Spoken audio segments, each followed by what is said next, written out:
The year was 399 BC, and Socrates, now in his early 70s, had been charged with the crime of corrupting the youth.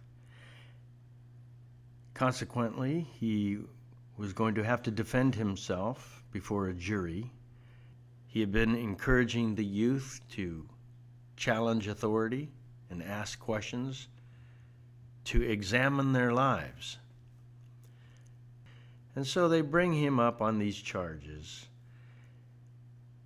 And in the end, if he is found guilty, from a practical standpoint, it would mean that Socrates must self-exile himself from Athens or face capital punishment.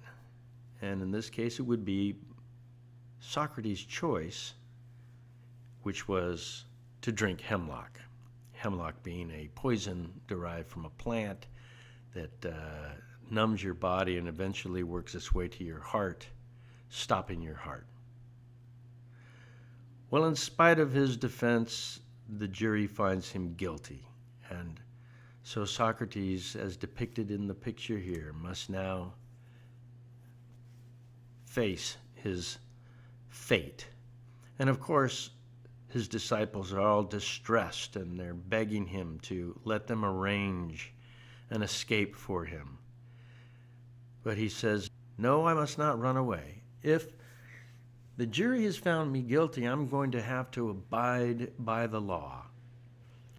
In his final words to his disciples, he says, "Remember that I owe a sacrifice to the god of medicine."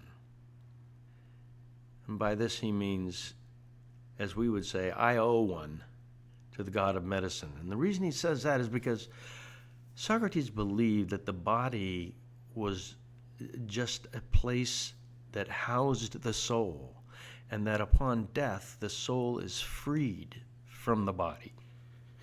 So, in this case, the god of medicine was delivering him from this bondage. And for that reason, we remember Socrates as the patron saint of philosophy, for he was willing to give his life for his beliefs. Of course, we have much more on Socrates and many other philosophers in the entire library, not the least of which is more about Socrates himself.